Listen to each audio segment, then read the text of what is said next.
Westmoreland Glass Company, Grapeville, Pennsylvania. Originally residing in East Liverpool, Ohio, the Specialty Glass Company was initially constructed in 1889 to create glass bottles for store purchase. A new location was mainly selected due to the natural gas source, which was the main component to heating the kilns. The brick construction is located just outside the town of Jeannette in a small outskirt town of Grapeville, Pennsylvania, renamed Westmoreland Specialty Company. Come World War I, the business expanded to create pitchers, tumblers, and novelties created from glass. The company used this expansion opportunity to produce vinegar, mustard, candy, and baking powder.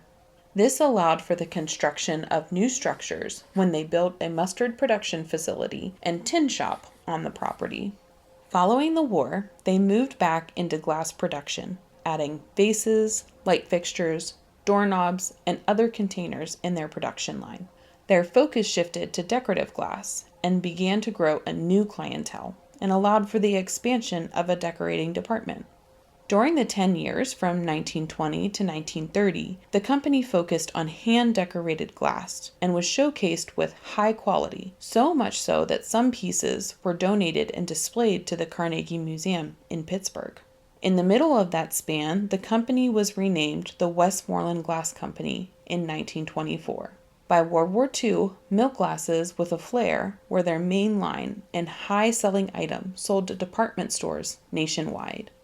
The company's downfall didn't come until the 1980s, but began in the early 1960s when plastics became the prime household container and option over glass products. In an attempt to keep up with the changing business atmosphere, the company began to produce colorful glass and move away from milk containers.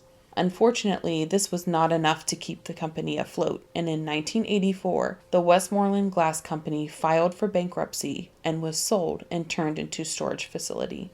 A fire sprawled through the compound in 2017, destroying 80% of the facility and its incorporated buildings. It's unknown how the fire was started, but the leading claim is that of an arson setting the buildings ablaze, but there has not been evidence to prove this theory. The destruction has only pushed forward the tales of supernatural phenomena and paranormal occurrences around the area.